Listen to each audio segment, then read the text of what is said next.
Remember Axe the tax? It's zeroed, not gone. Hi, I'm Michelle Sterling for Friends of Science Society, and we've just issued an open letter to the Office of the Superintendent for Financial Institutions in Canada, and we copied it to a number of other similar and related organizations. It's quite a long letter. Some of it is probably too wound up in carbon tax, social cost of carbon talk that might be a bit confusing for people. So I thought I'd just do this short video explainer to give you some of the key points and show you why it's important that you're aware that the Network for Greening the Financial System central bankers have outlined a shadow carbon price of $800 a ton for their net zero targets. Now that doesn't mean they're going to apply an $800 a ton carbon tax, but it does mean that there's something terribly awry in their calculations, and I want to show you why. So let me read through some of the key points and remind you that the carbon tax is not gone. It's just zeroed.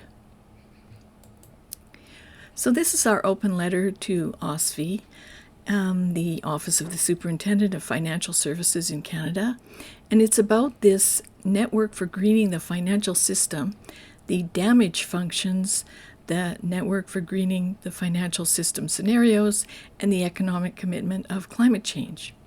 So we are being critical of the climate damage function that they've chosen.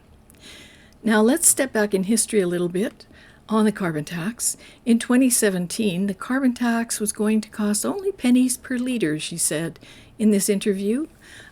She said that it would be good for the economy and good for Canada. And this AI overview from Google says that Catherine McKenna, as a Liberal government representative in 2017, stated that the initial federal carbon tax of $10 a ton would add approximately 2.33 cents per liter to the price of gasoline, rising to 11.63 cents per liter by 2022 as the price per ton increased to $50. So that sounds kind of harmless, and I think that's how people took it in the first place. And in 2024, 300 economists agreed that carbon price is the best way to address climate change. So 300, that's quite a lot. But ironically, this economist right here, climate envoy and former bank governor, zeroed the carbon tax, which was then at $80 a ton, on day one of his role as Prime Minister of Canada. In fact, carbon taxes are a huge burden on society. So when the carbon tax was dropped in Canada, zeroed in Canada, inflation dropped 1.7%, and as the divisive carbon tax ended, gasoline prices took a nosedive, dropping 18.1% in April compared to a year earlier. Natural gas prices fell 14.1% during the same period, Stats Canada noted. And here's Trevor Toome, economist at the University of Calgary. It's been a month since Canada's federal consumer carbon price was eliminated. With the latest data from this morning, the effect on gasoline prices remains clear. Nearly the full value of tax cut was passed to consumers. And here you can see another thing, Canadian bankruptcies. So obviously 2020 was a crucial turning point for businesses in Canada. But you can see that the carbon price continued to rise, and so did the bankruptcies. Now, no one has parsed out what's related to the carbon price, what's related to COVID problems or financial problems, but you can see there was quite a spike in bankruptcies. And obviously for businesses that have transportation needs, significant transportation needs, this would have been really an impact on their business. So just imagine that somewhere central bankers were planning for an $800 a ton shadow price on carbon to reach net zero. And that's what they're doing. So what's at issue in our letter is the wildly exaggerated climate damage function adopted by the Network for Greening the Financial System. And you can find out more about it in this document that's online. So you can see that there's all kinds of studies by economists about what the impact is, the damage function, the impact at 2 degrees Celsius global warming. And, the impact is quite small, 1%, 1%, 1%, 4%, 1%, 1%, 2%, 8%, 3%, 1%, 2, 3, 4, 19, 14. So this is the one they chose, Kotz et al. And not only that, they're using RCP 8.5, which is the most severe of 7 representative concentration pathways. In fact, RCP 8.5 is implausible, so it shouldn't be used at all. But anyway, the point is they chose this one, Kotz et al. 2024. And shortly after that paper was issued, people were notified that there was a big problem with that paper. It was published in Nature, which is a very reputable journal. The Network for Greening the Financial Systems adopted it almost immediately. And almost immediately also people started sending in challenges to Nature saying this is a flawed study. It's wildly exaggerated, it's using the wrong parameters, etc., etc. So people were noticing right off the bat that there was something wrong with this study. Nonetheless, the Network for Greening the Financial Systems went ahead and adopted it for their climate damage function. Now, I just mentioned the RCP 8.5, and this is what I'm talking about. These scenarios were developed for research purposes only, but they have been used over and over again as if they are pathways to a particular objective, which they were never meant to be. But you can see how high this RCP 8.5 is. This is where the climate emergency comes from, and it's implausible. And so if we take it off the chart, without RCP 8.5, there's no climate emergency and no need for net zero targets. So that is very consequential. But the Network for Greening the Financial System central banks did not get the memo that it's implausible because they continued to use it. And here's the thing I was telling you about at the beginning, the shadow carbon price for their net zero 2050 objective is about $750, $800 a ton CO2. Are you kidding me? Remember the damage I showed you, the bankruptcies? That was at $80 a ton. Just imagine, $800 a ton. Now, there's a paper by Neumann et al., 2020, and they're saying that climate damage function is a simplified expression of economic damages, which theoretically can encompass both positive and negative effects as a function of climate inputs, such as changes in temperature. But we do not see any potentially positive effect reflected in the Network for Greening the Financial System scenarios. So there's a wide range of social costs, but there's no calculation of social benefits. That seems very strange because we get a myriad of social benefits from the use of fossil fuels. So the Canadian government has an estimated cost of $394 per ton CO2 in 2050. That's less than the $750 a ton US in the shadow carbon price graph that I just showed you. And this report from Rennert et al. 2022 suggests $185 a ton. And Johan Rockstrom of PIX proposed in 2017 that in the 2020s, carbon pricing across the world must expand to cover all GHG emissions, starting at $50 per metric ton at least and exceeding $400 per ton by mid-century. But you were paying $80 a ton carbon tax when you were actually benefiting by $13.07 a ton. So a negative price on carbon. This is the calculation of the work of our research director, Ken Gregory. He shows that CO2 emissions are a net benefit, especially to the Canadian economy. Now, think about this for just a minute. We live in the second largest, second coldest country in the world. So if we have 1 degree warmer temperatures in winter, 2-degree warmer temperatures in winter, that has a very constructive and positive effect on our economy because there's a somewhat reduced cost for heating. And the same in the summer for CO2 fertilization. That's the greening effect that carbon dioxide has on agriculture. So we have more abundant agriculture in summer from the CO2 fertilization effect, and in winter we have reduced heating costs. So these are some benefits that people don't even think about. You never hear this talked about in the media, right?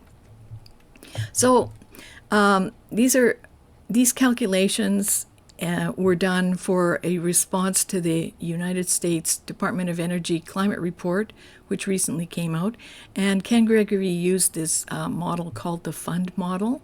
So the estimates of the social cost of carbon in 2025, he found them to be $7.25 a ton US at a 3% discount rate, which I won't try to explain to you. And once revised for the urban heat island effect and the CO2 fertilization, the cost, or actually the benefit, is a negative $13.07 a ton. So there's actually a huge benefit. And all this time we've been paying $80 a ton carbon tax. Now, you might think, well, that's crazy. I've never heard that before. You probably never have heard it before because the media does everything they can to not tell people that. But in the U.S. Department of Energy Climate Working Group report, which just came out recently, this is a very interesting insight. Economists have long considered climate a relatively unimportant factor in economic growth. And this is a view echoed by the Intergovernmental Panel on Climate Change itself in its report number 5, AR5 it's called. Mainstream climate economics has recognized that CO2-induced warming might have some negative economic effects, but they are too small to justify aggressive abatement policy, and that trying to stop or cap global warming, even at levels well above the Paris target, would be worse than doing nothing. And again, they reiterate, for most economic sectors, the impact of climate change will be small relative to the impacts of other drivers, and those being things like population, age, income, technology, etc., etc., etc. Those things will have more effect than climate change on GDP. Now, there's a woman named Jessica Winkle, and her mission is to track conflicts of interest, particularly in the world of climate change. And she found, in relation to the Kotz et al. Climate damage function model, that the Network for Greening the Financial Institutions or Financial Systems, that there was actually a number of serious conflicts of interest. So I'm reading a bit from her blog. And she says this is more than just politics as usual. This is a system of special interests that creates a rigid structure so strong as to capture the global financial regulatory system and weaken the scientific integrity of climate research all over the world. Consider that banking capital requirements and the potential for penalties for inadequate climate risk management across Europe now hinge on a single editorial decision at Nature. So she's referring to the Kotz et al. Paper that was published in Nature. Now, Kotz et al., the authors of that paper, list their funding coming from PIC. This is the Potsdam Institute for Climate. But it is the pass-through philanthropy ClimateWorks that gave PIC the money for the Network for Greening the Financial System scenario update. So you see, this is some of their sponsors and partners. This is taken from one of the NGFS reports. So PIC is here. This is their logo. The School of Public Policy Center for Global Sustainability at the University of Maryland, the International Institute for Applied Systems Analysis, Climate Analytics, the National Institute of Economic and Social Research, and the Climate Works Foundation. And many of you will be aware that many Climate Works partners were part of the tar sands campaign funders in Canada. So yes, there are conflicts of interest, and Jessica Winkle goes on, the relationship between NGFS, Climate Works, and PIC researchers is not minor.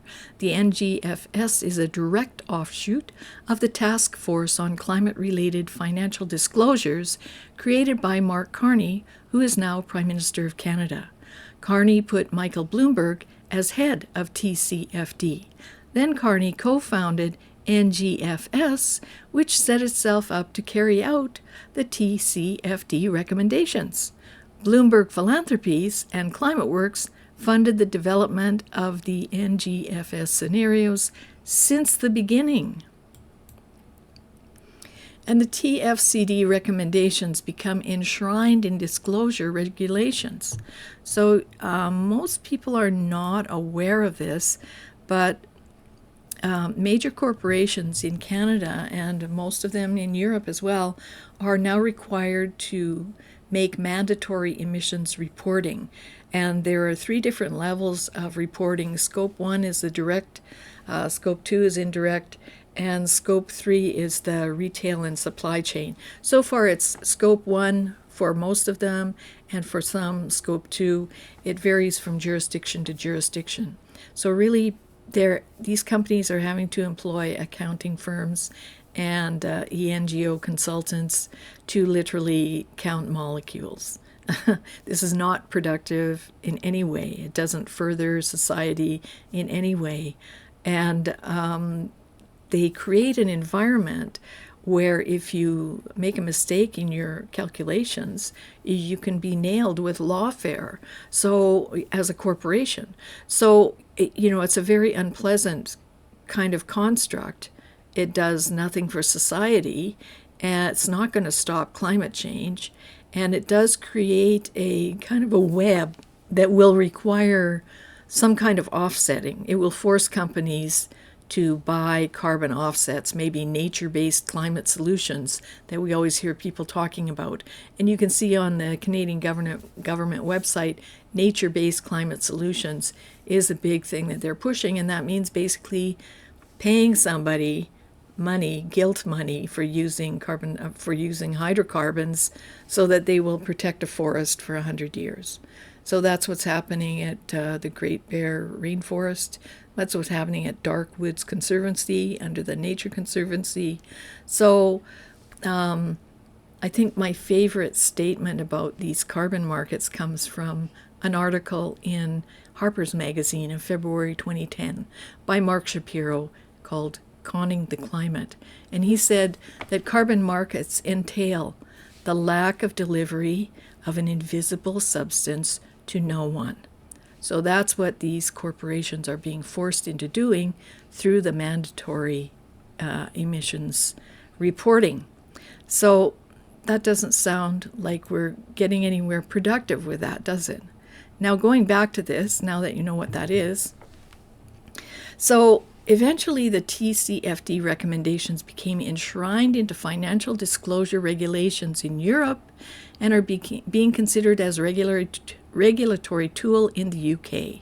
California will require climate risk disclosures under the TCFD recommendations beginning next year. For a hot minute, TCFD and NGFS started to work their way into the U.S. Federal Reserve and corporate disclosure regulations. Formal adoption of TCFD recommendations into the international accounting practices was a process that Bloomberg helped usher along. So, of course, accounting firms love this. The big accounting firms, this is fantastic for them. And elsewhere, the Gordon and Betty Moore Foundation funds the INSPIRE program hosted by Climate Works and Grantham Research Institute. Inspire is a designated stakeholder of NGFS and promotes green finance through research grant making. 1/3 of their commissioned projects have buy-in from central bankers. So you can see these markets are being created and manipulated behind the scenes. Ordinary people like us have no idea that this is going on, and we don't understand these conflicts of interests. So I'm continuing with Jessica Winkle's work here. All the while, Bloomberg Philanthropies has an advisory seat at ClimateWorks, and ClimateWorks has a seat on the advisory council of the IAM Consortium, a little-known research community that organizes scenario development for the Intergovernmental Panel on Climate Change, IPCC. So researchers with important roles producing scenarios for use in IPCC reports are also creating scenarios for the Network for Greening the Financial System and other financial interests. So they're all wound up all together. And that sounds like a huge ball of wax and conflict of interest all around. Why is this important now? Why did we issue this letter now? Why do we care? Because the Financial Times is reporting that there's a talk of a global carbon pricing scheme which grows louder ahead of COP30. And COP30 is the conference of the parties. This is a meeting of all the countries that signed on to the United Nations Convention on Climate Change in 1992. So for 30 years, they've been meeting to reduce emissions and save the planet. And for 30 years, all of our emissions have been going up. So, it's not a very effective organization. And all of these meetings, everyone flies there, right? They're telling you not to fly, don't eat steak. And what are they doing? They're flying there all around the world. There's actually about 1,000 climate conferences in the lead up to the annual conference. All different kinds of little groups get together all over the place, all over the world. They love it. They are frequent flyers, and you're not. And they're trying to make sure that you can't fly at all, or maybe only once a year, or maybe only if you have enough personal carbon credits in your personal carbon ration to allow you to fly. So that's why we're telling you all this. And so the Financial Times is reporting that there's a push to establish a global carbon price at COP30 in Belém, Brazil in November of this year.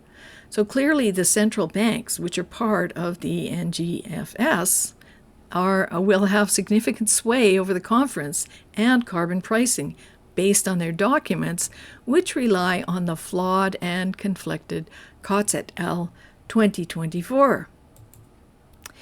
And this fellow, Johan Rockstrom, who just had a meeting and did a webinar with Canada Pension Plan Investments, he is very keen to have a global carbon tax law. This is the fellow who wants to have a $400 ton carbon tax and go up from there. And never forget that the World Economic Forum predicted that by 2030 there will be a global price on carbon. So lots of powerful influencers are moving behind the scenes to make this happen. But this is Canada's situation. We have set for ourselves unattainable carbon targets. So you can see this is from the Office of the Auditor General of last fall. And here is our objective for 2026. Like, we're more than halfway through 2025. So it doesn't look like we'll be able to meet this by 2026, does it? Unless something draconian happens. And this is the target for only 4 years from now, 2030, which is totally ridiculous. And in fact, Robert Lyman explained that attaining the 2030 target would require that emissions decline at the annual average rate of 31.4 megatons from 2022 to 2030. That is, emissions would have to decline at an annual average rate over 100 times faster than they did from 2005 to 2022. So that sounds absurd. So it's simple. Axe the tax? No. Nix net zero. Nix net zero. That's what we have to do. We have to nix net zero. Axing the tax was good, but it's not enough. So I hope that you will read our open letter. And if you have questions, of course, you can send them in to us. And also, I hope that you'll read our latest report. Robert Lyman wrote this, Canadian Climate Policy, What Comes Next?